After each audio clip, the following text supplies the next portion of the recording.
जिनका मतलब पार्वती जी का केस पास अलंकृत है और मुंडों की माला से जिन शिव जी की जटा अलंकृत है, जो दिव्य वस्त्र धारण की हैं और जो शिव जी दिगंबर नंगे हैं, ऐसी श्री पार्वती जी तथा शिव जी को प्रणाम करता। रमणीक कैलाश पर्वत के शिखर पर बैठी हुई श्री पार्वती जी कहती है, हे महेश्वर, हमें कोई गुप्त व्रत या पूजन बताइए जो सभी धर्मों से सरल हो, जिसमें परिश्रम भी कम करना पड़े लेकिन फल अधिक मिले। हे नाथ, यदि आप मुझ पर प्रसन्न हो यह विधान बताइए। हे प्रभु, किस तप व्रत या दान से आदि मध्य और अंत रहित आप जैसे महाप्रभु हमको प्राप्त हुए हैं।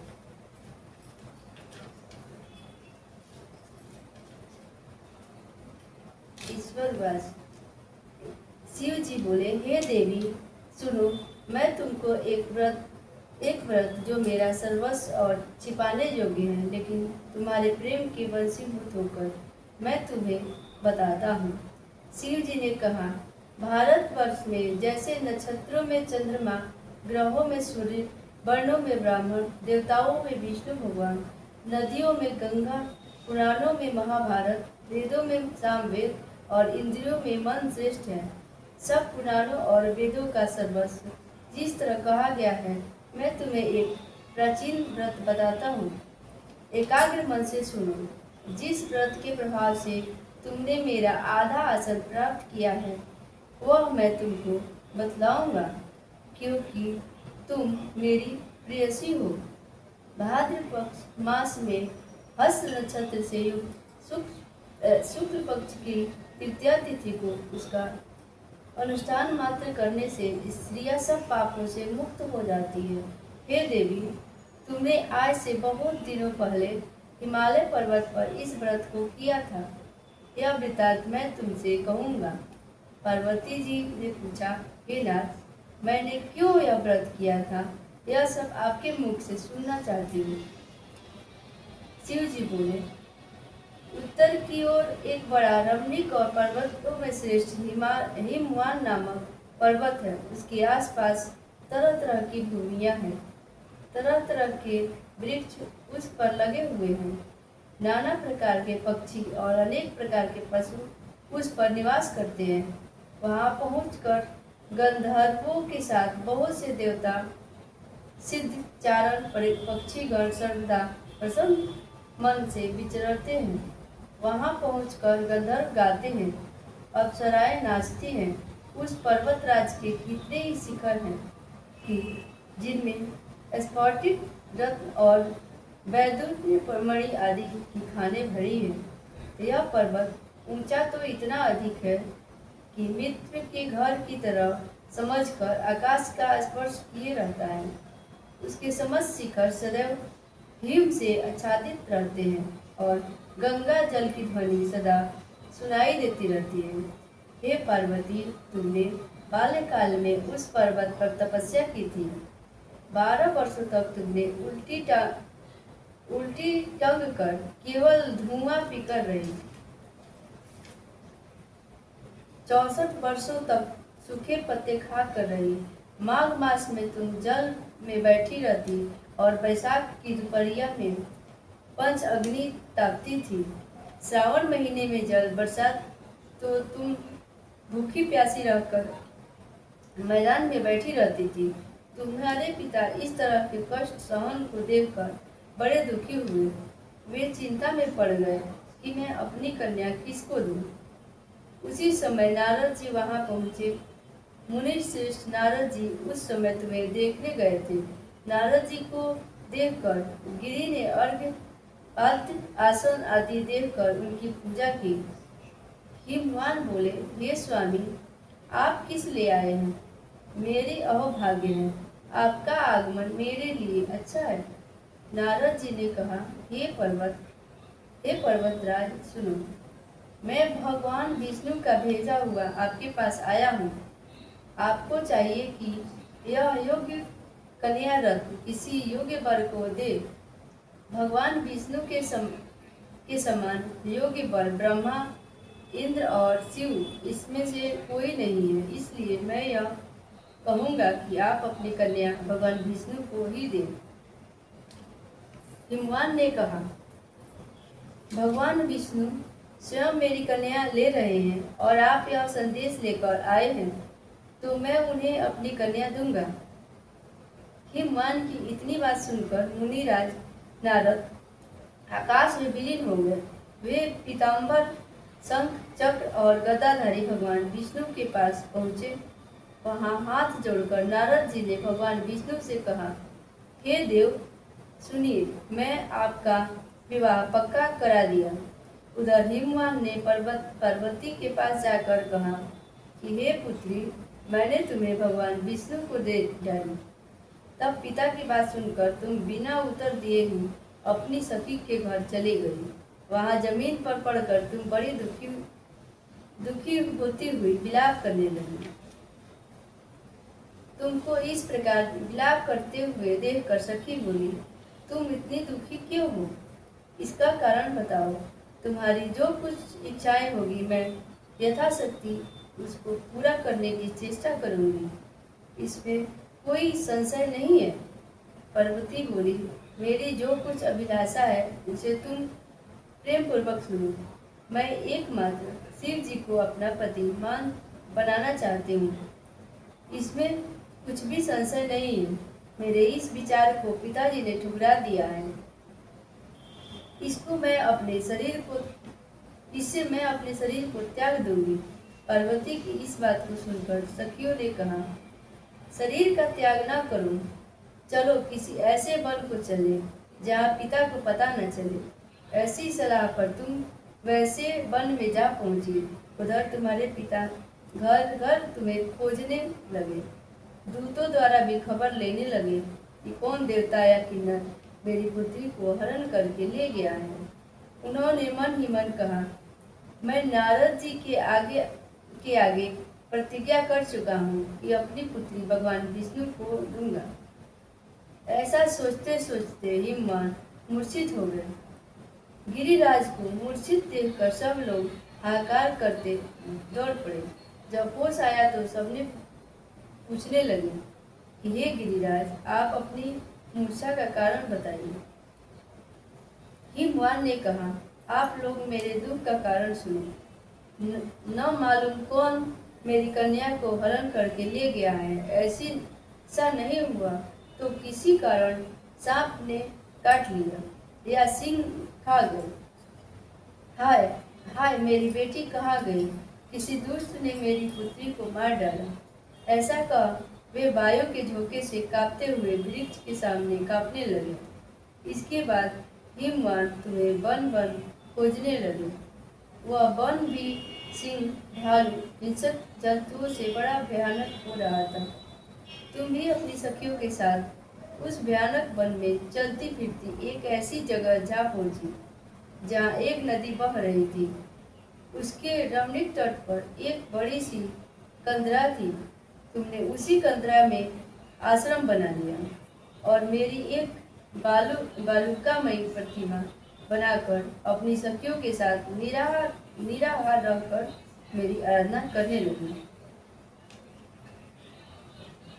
जब भाद्र पक्ष शुक्ल पक्ष की हस्तयुक्त तृतीया तिथि प्रकट हुई, तब तुमने मेरा विधिवत पूजन किया और रात भर जाकर गीत वाद्य आदि से मुझे प्रसन्न करने में बिताया। उस व्रतराज के प्रभाव से मेरा आसन डगमगाया, जिससे मैं तत्काल उस स्थान पर जा पहुंचा जहाँ पर तुम अपनी सखियों के साथ रहती थी। वहां पहुंचकर मैंने तुमसे कहा कि मैं तुमसे प्रसन्न हूँ, बोलो क्या चाहती हो। तुमने कहा, मेरे देवता, यदि आप मेरे ऊपर प्रसन्न हैं तो मेरे पति बने। तथास्तु कहकर कैलाश पर्वत पर वापस आने लगे। पर तुमने वह नदी में प्रभावित कर दिया। सखियों के साथ सब महाव्रत का पालन किया। हिमवान भी तब तक उस वन में तुम्हें खोजते हुए आ पहुँचे। चारों दिशाओं में तुम्हारी खोज करते करते वे व्याकुल हो चुके थे। इसलिए तुम्हारे आश्रम के समीप पहुँचते ही गिर पड़ी। थोड़ी देर बाद उन्होंने नंदी के तट पर दो कन्याओं को सोते हुए देखा। उन्होंने देखते ही उन्होंने तुम्हें छाती से लगा लिया और बिलख कर रोने लगे। फिर पूछा, पुत्री, तुम सिंह, बाघ आदि जंतुओं से भरे इस वन में क्यों आ पहुंची? पार्वती ने उत्तर दिया, हे पिताजी, मैंने अब पहले ही अपने आप को शिव जी के हाथों सौंप दिया था। आपने मेरी बात टाल दी, इससे मैं यहाँ चली आई। हिमवान ने सांत्वना दी कि हे पुत्री, मैं तुम्हारी इच्छा के विरुद्ध कुछ न करूँगा। वे तुम्हें अपने साथ लेकर आवे और मेरे साथ तुम्हारा विवाह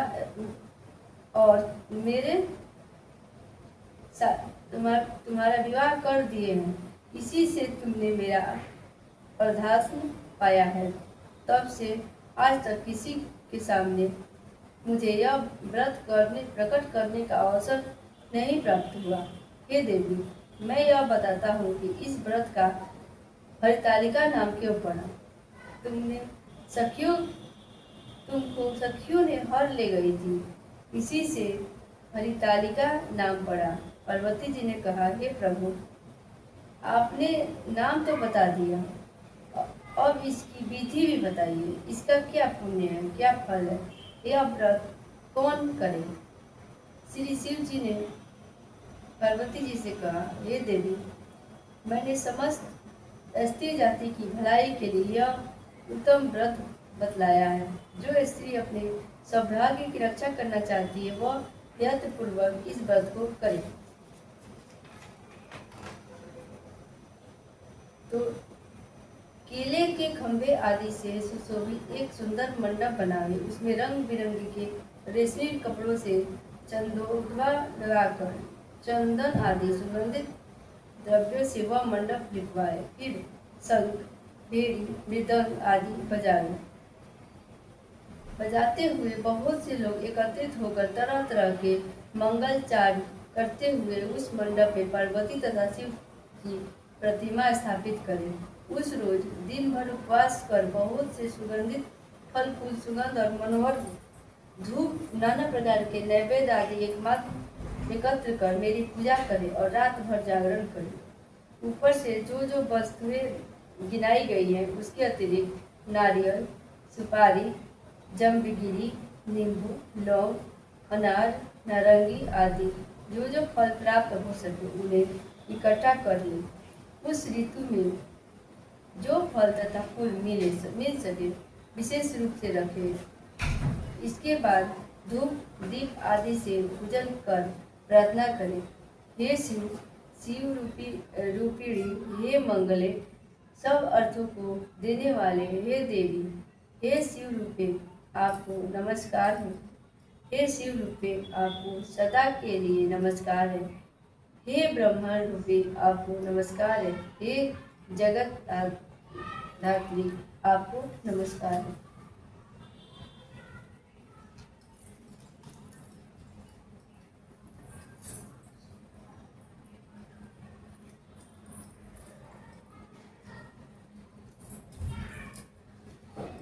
हे सिंहवादिनी, संसार के भय से भयभीत मुझ दीन की रक्षा करें। इस कामना की पूर्ति के लिए मैंने आपकी पूजा की। हे पार्वती, मुझे राज्य और सौभाग्य दे, मुझ पर प्रसन्न हो गए। इसी मंत्रों से पार्वती तथा शिव जी की पूजा करें। तदंतर विधि पूर्वक कथा सुने और ब्राह्मण को वस्त्र दे, गौ, सुवर्ण आदि देवे।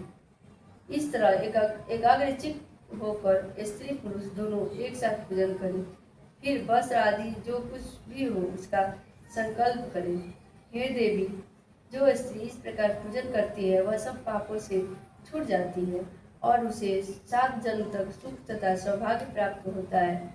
जो स्त्री तृतीय तिथि का व्रत न कर अन्न भक्षण करती है तो वह 7 जन्मों तक बंध्या बनी रहती है और उसको बार बार विधवा होना पड़ता है। वह सदा दरिद्र पुत्र शोक से शोकाकुल स्वभाव की लड़ाकी तथा दुख भोगने वाली होती है और उपवास न करने वाली स्त्री अंत में घोर नरक हो जाती है।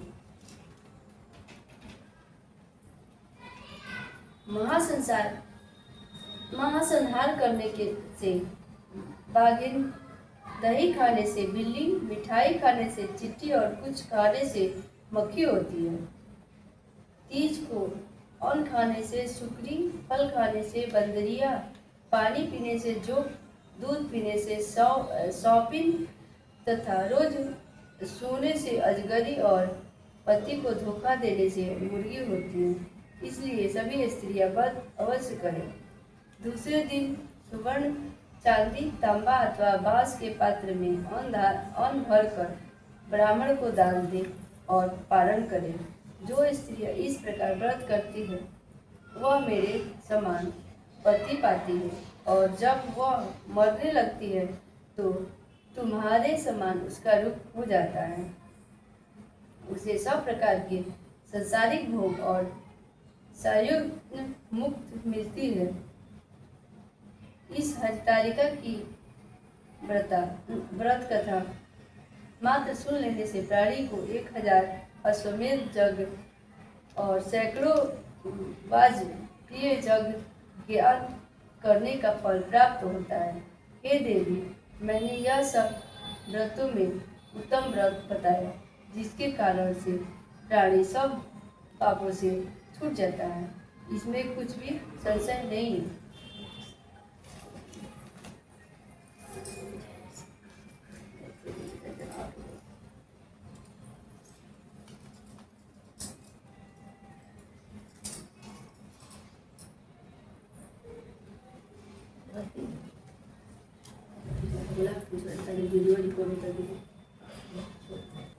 जय गणेश जय गणेश जय गणेश देवा, माता जगती पार्वती पिता महादेव, एक दंत दयावंत चार भुजाधारी, मस्तक सिंदूर सोए मूस की सवारी।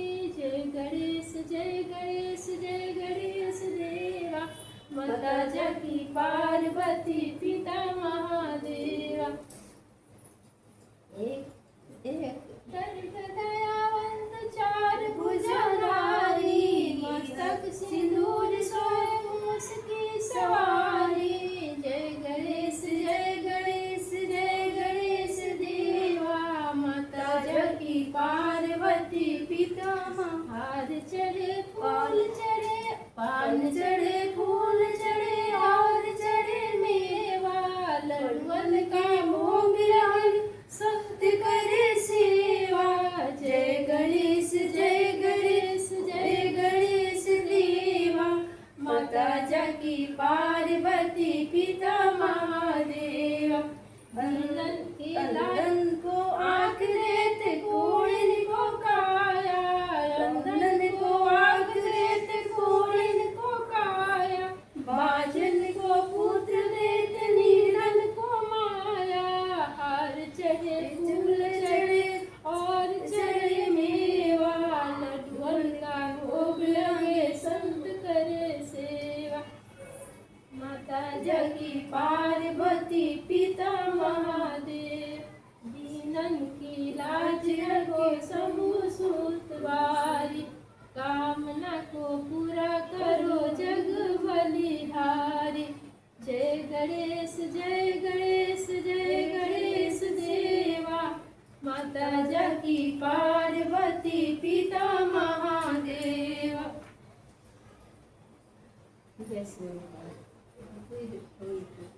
जय ओम जय शिव ओंकारा, भज शिव ओंकारा, ब्रह्मा विष्णु सदा शिव, ब्रह्मा विष्णु सदा शिव, अर्धांगी धारा।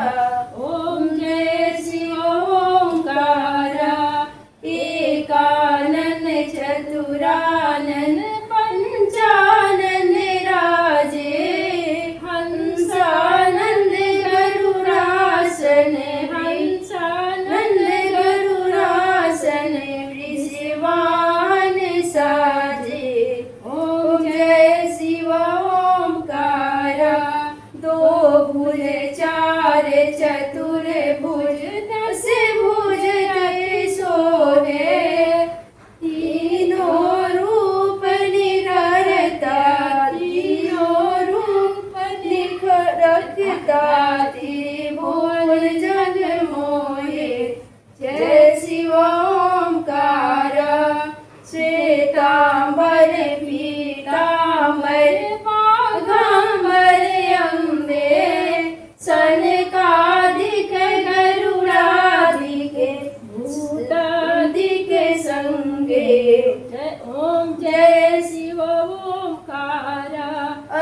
माला वनमाला मुंडमाला धारी चंदन मृग मद चंदा बोले शुभकारी ओम जय शिव ओंकारा करके माध्य कमंडल जागृति सुरधारी सुखकारी दुखहारी जग पालन करता ओम जय शिव ओंकारा लक्ष्मी वर सावित्री श्री पार्वती संगे अर्धांगी गायत्री सिर सो हे नंगे ओम जय शिव ओंकारा ब्रह्मा विष्णु सदा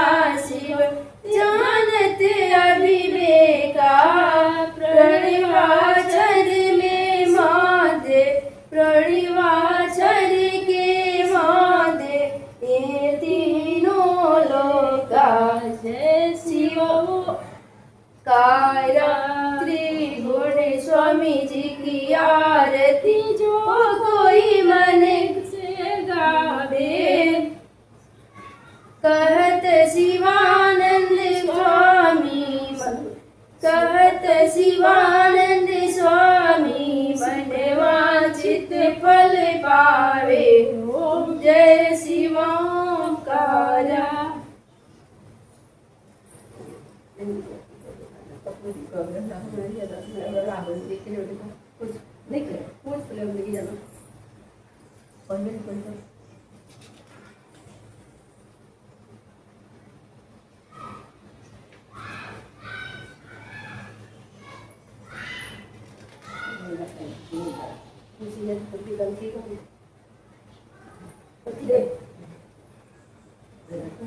गौरं करुणावतारं संसार सारं भुजगेन्द्रहारं सदा वसन्तं हृदयारविन्दे भवं भवानी सहितं नमामि त्वमेव माता च पिता त्वमेव बन्धु च सखा त्वमेव द्रविणं त्वमेव सर्वं मम देव देव। बोलिए शंकर भगवान की जय, पार्वती मैया की जय, स्कंद भगवान की जय, गणेश जी महाराज की जय, ब्रह्मा विष्णु महेश की जय, नंदी जी महाराज की जय, स्कंद भगवान की जय, दुर्गा माता की जय, लक्ष्मी गणेश जी सरस्वती माता की जय, विष्णु भगवान की जय, राधे कृष्ण की जय, सियावर रामचंद्र की जय, पवन सुत हनुमान की जय, वृंदावन बिहारी लाल की जय, उमापति महादेव की जय, रमापति रामचंद्र की जय, पूजा करे वाला के जय, हमारा बाल गोपाल के जय, हमारा नैयर ससुरा के जय जय जय माता दी।